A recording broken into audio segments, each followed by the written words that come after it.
Bonjour à tous et à toutes, je suis Yo-Yo et bienvenue dans ma classe, la classe Yo-Yo. Aujourd'hui, nous allons parler des pronoms et plus précisément des différents types de pronoms. Tout d'abord, un petit rappel.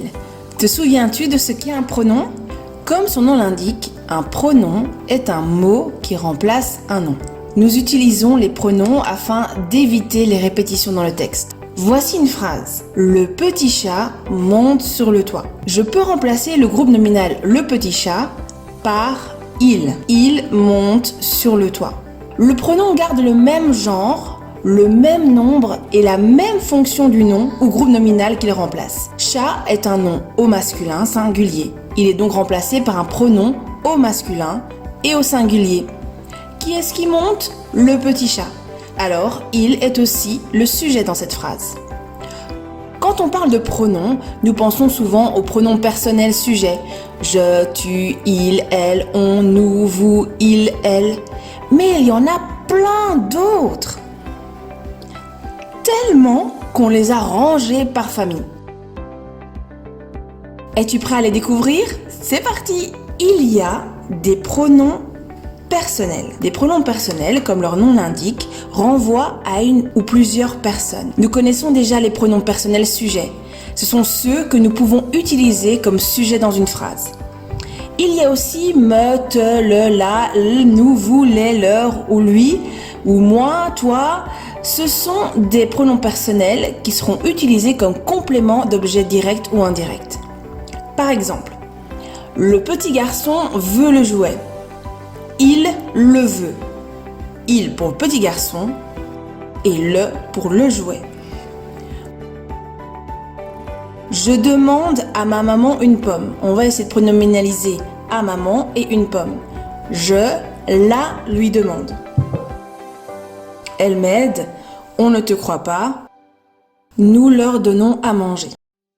Découvrons à présent les pronoms démonstratifs. Ils permettent de montrer, désigner quelque chose. Ceci, cela, ce, celle, celui-ci, celui-là, celle-ci, celle-là, ceci, cela, celle-ci, celle-là. Par exemple, ces petits-enfants sont partis. Ceux-ci sont partis. Marie achète ses pommes. Je veux remplacer ses pommes par un pronom. Ça sera Marie achète celle-ci. Découvrons à présent les pronoms possessifs. Ceux-ci expriment la possession. Le mien, le tien, la mienne, la tienne, la sienne, la nôtre, les miens, les tiens, les siens, les nôtres, les miennes, les tiennes, les siennes et compagnie. Tu auras remarqué l'accent circonflexe sur nôtre et vôtre, contrairement au déterminant possessif qui n'en a pas. Un exemple, je préfère mes chaussures. Je veux pronominaliser le groupe nominal mes chaussures. Je préfère les miennes. Ensuite, nous avons les pronoms relatifs. Un pronom relatif introduit une proposition qui sert de complément à ce nom. Cette proposition s'appelle proposition subordonnée relative. Par exemple, l'histoire que je t'ai racontée se passe en France. Que est un pronom relatif parce qu'il introduit cette proposition subordonnée. D'autres pronoms relatifs sont qui, que, quoi, dont, où. Ce n'est pas fini. Les pronoms interrogatifs servent à interroger sur l'identité de personnes ou d'objets. Ils peuvent remplacer un nom précédé d'un déterminant interrogatif.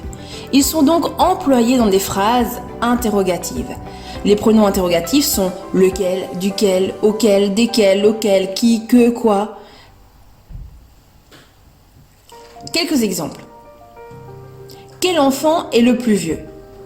Nous allons remplacer quel enfant par un pronom qui sera qui est le plus vieux ou lequel est le plus vieux. D'autres phrases, que fais-tu ? Lequel partira avant minuit ? Je me demande qui il est vraiment, de quoi parle-t-il ? Les pronoms indéfinis qui indiquent une quantité indéterminée, ce sont des pronoms comme rien, plusieurs, chacun, certains, aucun. Exemple, nul n'est censé ignorer la loi. Ou tous ont été choqués. Il y a une dernière petite catégorie, le pronom impersonnel. C'est il. Il comme dans il pleut ou il fait chaud. Il ne se rapporte à rien, contrairement à il est chaud qui peut faire référence à un radiateur par exemple. Récapitulons. Un pronom est un mot qui remplace un nom ou un groupe nominal. Il existe différentes sortes de pronoms. Il y a des pronoms personnels, démonstratifs, possessifs, relatifs, interrogatifs, indéfinis et impersonnels.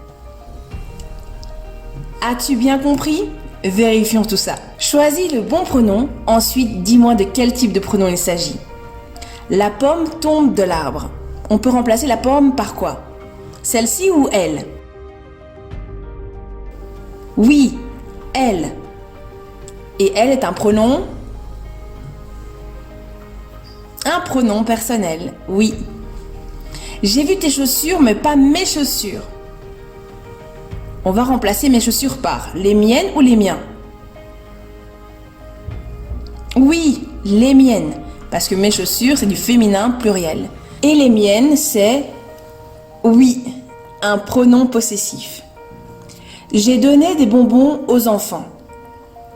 On va essayer de remplacer aux enfants par quoi ? Par eux ou par leur ? Oui, par leur. Je leur ai donné des bonbons. Et leur, c'est quoi ? Oui, un pronom personnel. On continue ? Encore deux. Cet arbre est immense. Il ou celui-ci ? Oui, on va le remplacer par celui-ci. Pourquoi ? Parce que cet est un déterminant démonstratif. Alors, on va utiliser un pronom démonstratif. Dans quel pays es-tu né ? On va remplacer par lequel ou quoi ? Lequel, très bien. Et lequel est un pronom interrogatif. De quel type de pronom s'agit-il ? J'ai choisi celui-là. Celui-là est un pronom démonstratif. L'homme dont je te parlais est mort. Dont est un pronom relatif. Très bien. Je l'ai vu dans la rue. C'est quoi ? Un pronom personnel. Ne prends pas les miennes. Les miennes, c'est oui, un pronom possessif. Qui préfères-tu ? Qui sera quoi ? Un pronom interrogatif. Un dernier pour être sûr. Il neige. Il est. Bravo ! Un pronom impersonnel. Waouh, quel bon travail! Je suis sûre que les pronoms n'auront plus de secret pour toi. Si tu as des questions, n'hésite pas à les écrire dans les commentaires. À bientôt pour une autre classe d'audio.